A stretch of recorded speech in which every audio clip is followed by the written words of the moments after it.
वही जी न्यूज से बोले हैं विनय कटियार। चोरी करने वाले महाचोर हैं विनय कटियार की तरफ से ये बड़ा स्टेटमेंट दिया गया है। एक तरफ चोरी का मामला तूल पकड़ता हुआ, वहीं पूरा मामला सियासी होता हुआ भी नजर आ रहा है। विनय जी, चूंकि अब लगातार जो है जांच हो रही है दोनों तरफ से, चाहे एसआईटी हो चाहे पुलिस हो, लेकिन चूंकि लगातार ये कहा जा रहा है कि जो भूमिकाएं हैं वो सीधे तौर पर है, क्योंकि जो ट्रस्ट के अंदर जो पूरा चंदा चोरी हुआ, जिसके हेड ऑफ डिपार्टमेंट थे, उनकी भूमिका है, तो उनकी भूमिका कैसे देख रहे हैं आप? जिन लोगों ने इस प्रकार का काम किया है तो वो महाचोर है, वो महाचोर है। किसी मंदिर के अंदर अगर चोरी हो जाए और फिर सीना चोरी करे, उसको कैसे माफ किया जा सकता है?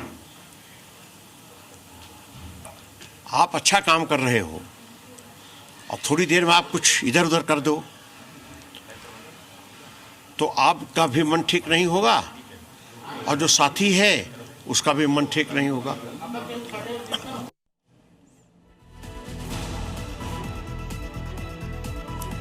तो माफ नहीं किए जाएंगे, विनय कटियार की तरफ से स्टेटमेंट दिया गया है। तो पूरा मामला एक बार फिर से सियासी होता हुआ नजर आए। चढ़ावा चोरी से जुड़ी हुई बड़ी खबर है। अविनाश शुक्ला पर शिकंजा और कस सकता है। अविनाश को मुख्य आरोपी बना सकती है पुलिस।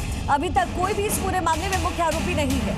अविनाश के घर से मिले थे 20 लाख रुपए कैश और इसके साथ साथ डॉलर्स में भी पैसे मिले, जिसकी संख्या 1121 बताई जा रही है। ये बड़ी जानकारी इस समय मिल रही है। पुलिस कस्टडी में 8 आरोपी और चंदा चोरी मामले में अविनाश के ऊपर शिकंजा और कस सकता है।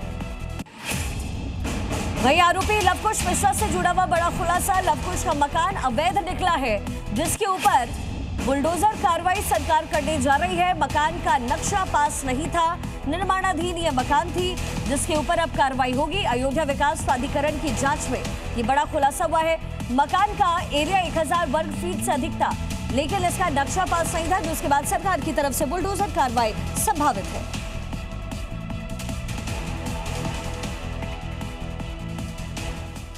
वही चढ़ावा चोरी मामले से जुड़ी हुई बड़ी खबर है। एसआईटी ने दोबारा पूछताछ अपनी शुरू कर दी है। एसआईटी ने 7 घंटे पूछताछ की है।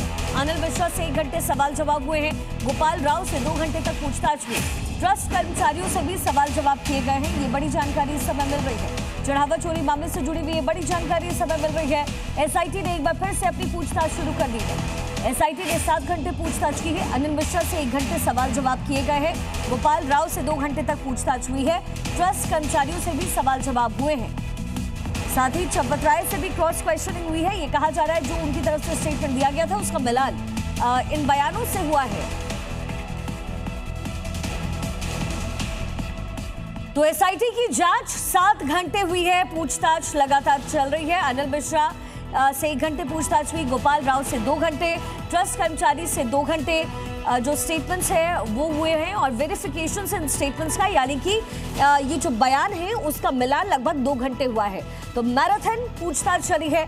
7 घंटे की पूछताछ में अलग अलग लोगों को काउंटर्स किए गए, अलग अलग लोगों से पूछताछ हुई है। इसके साथ ही एक तरफ पुलिस जांच पड़ताल कर रही है, दूसरी तरफ एसआईटी कर रही है और कई जगह से जो पैसे की बरामदगी है वो भी हुई है। वही राम मंदिर की व्यवस्था में भी अब बड़ा बदलाव हुआ है। ये जानकारी भी, काउंटिंग व्यवस्था में एक बड़ा फेरबदल हुआ है।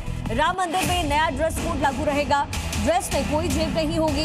एंट्री से पहले 2 बार चेकिंग की जाएगी। तो ये नई व्यवस्था अब अयोध्या में लागू की गई है। राम मंदिर की काउंटिंग व्यवस्था में ये चेंजेस किए गए हैं। डार्क ब्लू कलर की ड्रेस पहनकर कर्मचारी घुसेंगे। उस ड्रेस में जेब नहीं होगी। एंट्री से पहले 2 बार चेकिंग की जाएगी। तो ये जो नई व्यवस्था है वो लागू की गई है। ये हम आपको आर्टिफिशियल इंटेलिजेंस के माध्यम से ये तस्वीर दिखा रहे हैं। अब जो नई व्यवस्था है उसमें क्या कुछ हो सकता है, क्या कुछ संभावित है, उसकी कुछ तस्वीरें हम आपको एआई के माध्यम से दिखा रहे हैं। राम मंदिर की काउंटिंग व्यवस्था में जो बदलाव है, जो परिवर्तन है वो किया गया है, क्योंकि ये पूरा मामला तूल पकड़ता हुआ नजर आया। करोड़ों की बरामदगी जगह जगह से हो रही है। एक तरफ मैराथन पूछताछ चल रही है, वहीं दूसरी तरफ पुलिस भी एक्शन ले रही है। कोर्ट में पेशी हो रही है। एसआईटी अपनी जांच दोबारा शुरू कर चुकी है।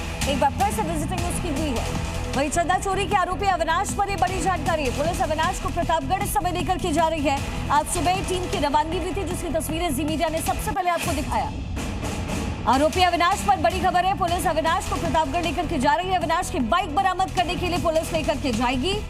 इसके साथ ही कोशिश होगी रिक्रिएशंस की, अलग अलग जगह पर क्या हुआ होगा और कैसे धीरे धीरे इस बड़े घोटाले को अंजाम दिया गया है। ये कोशिश पुलिस की कि तह तक जाए, एक एक परत को खोली जाए और ऐसे में प्रतापगढ़ लेकर के पुलिस की टीम जा सकती है।